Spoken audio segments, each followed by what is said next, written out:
In this video, you're going to create a fully responsive picture gallery using what you learned so far in Flexbox.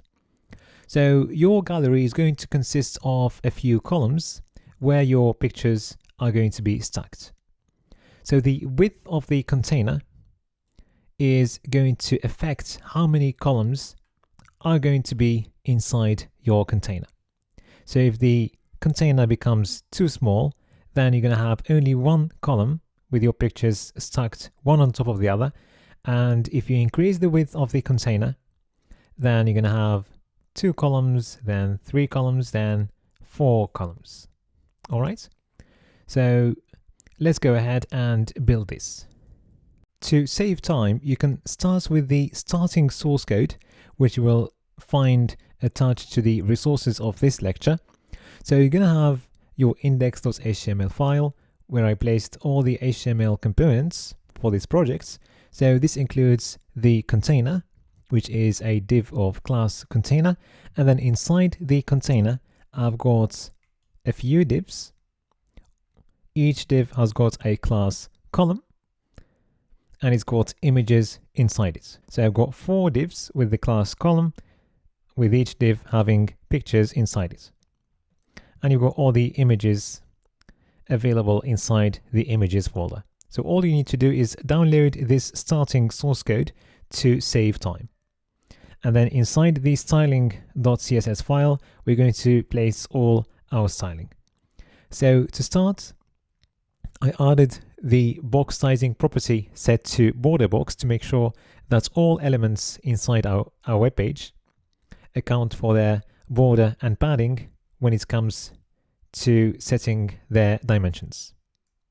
And this helps to make setting the dimensions easy and clear. All right. So at the moment, we've got this container with 4 divs inside it. And inside each div, we're going to have a number of pictures. So the pictures at the moment, they show the same width. And the reason behind that is that the dimensions of the pictures are all about 640 pixels. And that's why you see the same width for all pictures. But you can use any picture of any dimension and it should work just fine with this project. Because the pictures anyway are going to adjust in width later on when we place them inside the columns. Okay? And you will see how that works in a bit. So first of all, let's have a look at our final project and see what we want to achieve exactly. So you've got this big container with columns inside it. So we've got one column sitting next to the other, which looks like a flexbox with elements using the row direction, right? Okay, so what you need to do is just to go to the container and transform it to a flexbox. So that's going to be our first step. So let's go ahead and do this. So I'm going to convert the container to a flexbox by giving it a display property, which I'm going to set to flex. Okay, so let's go to the live preview and make sure that everything works. So here we go. So that's a first change.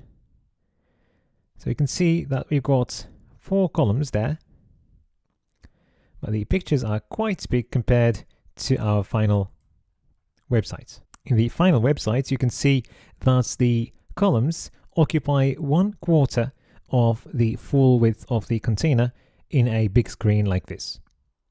Well, currently they occupy almost half of the screen width. Well, the thing is, the pictures at the moment, they actually take as much space as they need to fit their original dimensions. And that's because we haven't set their width to anything so far. So what we can try first before looking at the pictures is to wrap our elements so that they don't overflow on the right hand side of the container. Let's go ahead and try that. So I'm going to go to the container and set the flex wrap property to wrap. All right. So this looks better. We don't have any overflowing, but we've got only one column at the moment.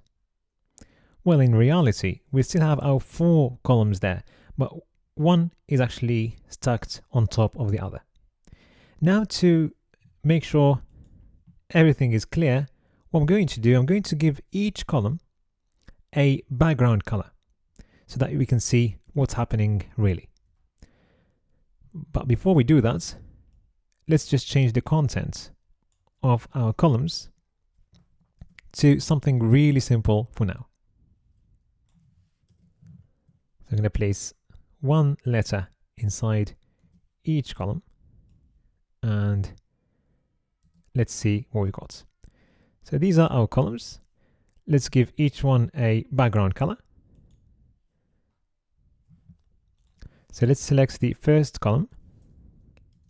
So I'm going to go to the column class, and then I'm going to use the nth child like this to select the first column and give it a background color of a sky blue, for example.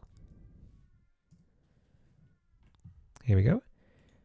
Let's select the second column and give it a